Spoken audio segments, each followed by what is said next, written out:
Assalamualaikum warahmatullahi wabarakatuh.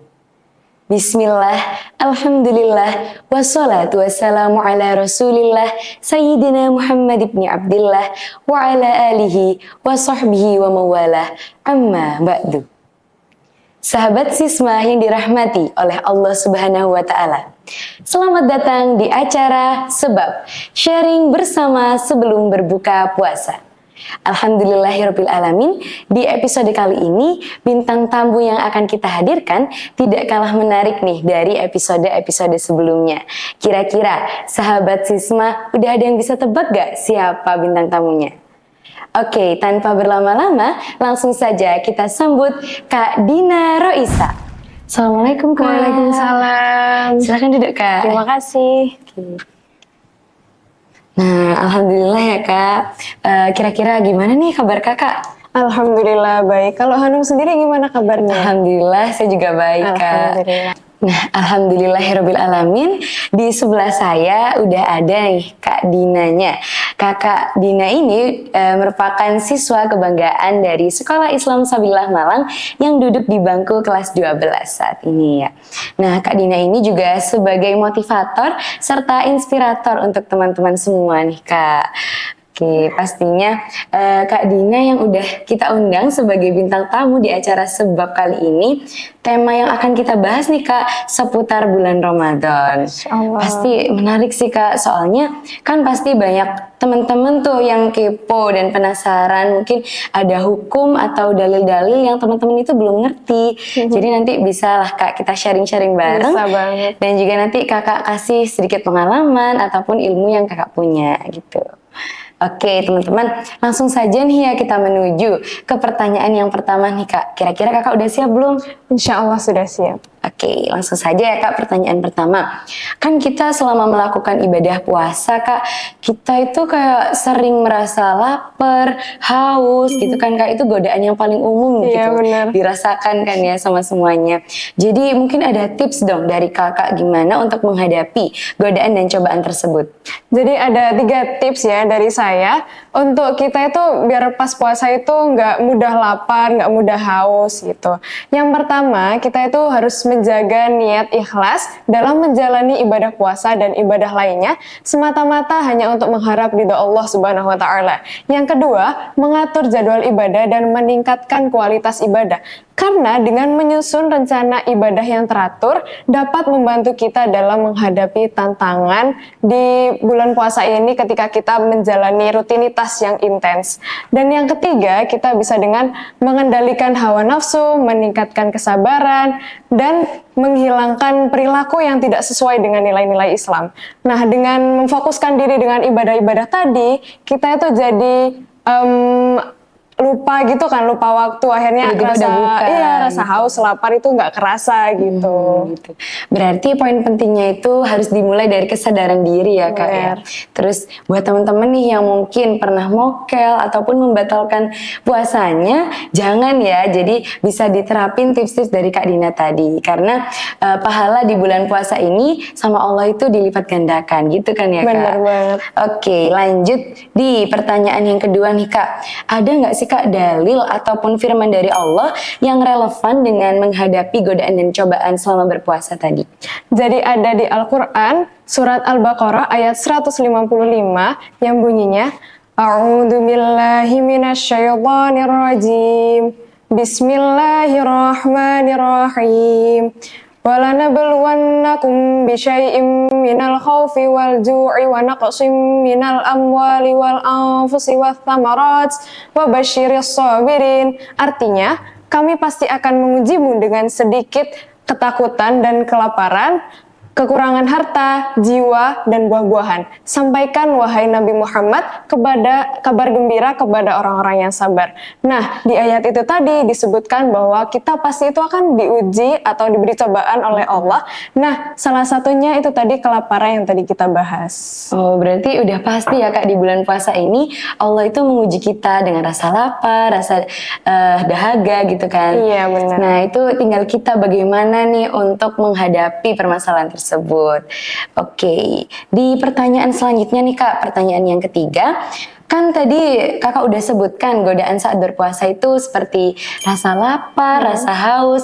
Kira-kira ada nggak sih kak godaan lain yang mungkin kita itu nggak sadar ngelakuin hal itu, tapi padahal itu berdosa gitu kak? Ada, apalagi ini mungkin sering terjadi di kalangan wanita gitu kan ya. Apa itu kak? Ini menggunjing orang lain atau gibah gitu. Jadi ini tuh juga ada hadisnya tentang menggunjing ketika berpuasa, berbunyi Bismillahirrahmanirrahim.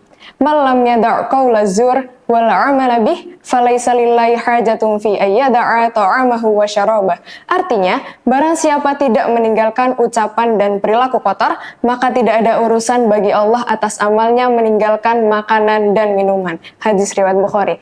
Nah, di hadis tersebut itu dijelaskan kalau orang yang sedang berpuasa itu bakalan sia-sia puasanya kalau dia kalau tidak menjaga lisannya dari berucap kotor. Syekh Ibnu Hajar Al-Asqalani itu pernah menerangkan kalau di antara ucapan kotor itu salah satunya adalah menggunjing orang lain atau gibah. Apalagi di era digital sekarang, gibah itu kan nggak cuma dari obrolan langsung aja gitu kan ya. Iya, kayak di WhatsApp gitu kan ya, kayak chattingan. Iya, di Instagram, Twitter, di YouTube juga kan. Jadi konten-konten tersebut itu juga udah marak gitu. Apalagi konten tersebut itu juga ada waktu bulan puasa juga gitu. Bahkan kayak dinormalisasikan kan ya kak? Iya. Nah, kalau secara fikih, seseorang yang menggunjing ketika puasanya, pahala puasanya itu batal, meskipun puasanya itu tidak batal. Syekh Sa'id bin Muhammad Baisyan pernah mengatakan, seseorang yang menggunjing maka dia akan mendapatkan dosa dan pahala puasanya batal, namun tidak dengan puasanya. Jadi kalau orang yang lagi berpuasa terus dia gibah nih, menggunjing, itu jadi kayak kalau puasa itu kayak percuma gitu nggak sih? Sia-sia kan kak? Iya, soalnya pahala puasanya juga batal gitu. Nah teman-teman, mungkin buat yang sekarang masih sering gibah nih, bisa langsung dihentikan aja nggak sih kak? Karena kan ya percuma dong, masa seharian udah puasa, capek-capek nahan lapar, nahan haus, tapi pahalanya malah hilang gara-gara gibah. Oke, lanjut ke pertanyaan selanjutnya nih kak, ini pertanyaan terakhir. Gimana sih kak cara menjaga lisan, terutama biar gak gibah, gak berkata kotor saat kita berpuasa? Jadi Imam Al-Ghazali memberikan cara biar lisan kita itu terjaga dari ucapan kotor. Yang pertama, kita harus menyadari kalau ucapan lisan kita itu adalah doa dan berdampak di akhirat kelak. Yang kedua, membiarkan lisan kita terus berzikir kepada Allah Subhanahu wa taala. Dan yang ketiga, menyibukkan diri dengan amal-amal kebaikan. Nah, dengan melakukan hal-hal tersebut, pasti lisan kita itu terus berzikir kepada Allah, terus menyebutkan asma-asma Allah. Jadi kita bisa terhindar dari ucapan kotor, salah satunya gibah itu tadi gitu. Oh gitu, oke. Berarti cara menjaga lisan itu juga dimulai dari diri kita sendiri juga kan kak ya. Kita langsung bisa zikir kepada Allah, terus sering menyebut asma-asma Allah, dan itu secara nggak langsung kita nggak nyadar gitu kan kak, tiba-tiba loh udah buka nih daripada ngelakuin hal gibah tadi kan ya kak.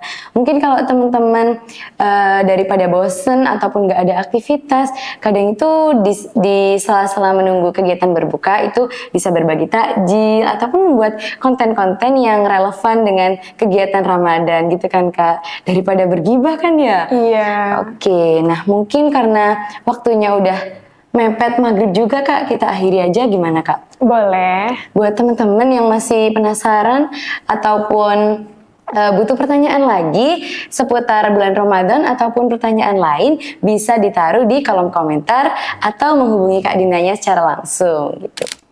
Oke, gimana kalau kita ajak teman-teman di rumah buat zikir dulu Kak sebelum berbuka puasa? Iya, kita ajak ya. Oke. Sahabat Sisma yang dirahmati oleh Allah Subhanahu wa taala, marilah kita berzikir menjelang berbuka. Bismillahirrahmanirrahim. Asyhadu an la ilaha illallah, astaghfirullah, nas'aluka ridhaka wal jannah wa na'udzubika min sakhatika wan nar. Asyhadu an la ilaha illallah, astaghfirullah, nas'aluka ridhaka wal jannah wa na'udzubika min sakhatika wan nar. Asyhadu an la ilaha illallah, astaghfirullah, nas'aluka ridhaka wal jannah, wa na'udzubika min sakhatika wan nar. Allahumma innaka afuwun karim, tuhibbul afwa fa'fu anna. Allahumma innaka afuwun karim, tuhibbul afwa fa'fu anna. Allahumma innaka afuwun karim, tuhibbul afwa fa'fu anna ya karim. Selamat berbuka puasa. Semoga amal ibadah kita di bulan Ramadan ini diterima oleh Allah Subhanahu wa taala. Wallahul muwaffiq ila aqwamit thariq. Wassalamualaikum warahmatullahi wabarakatuh.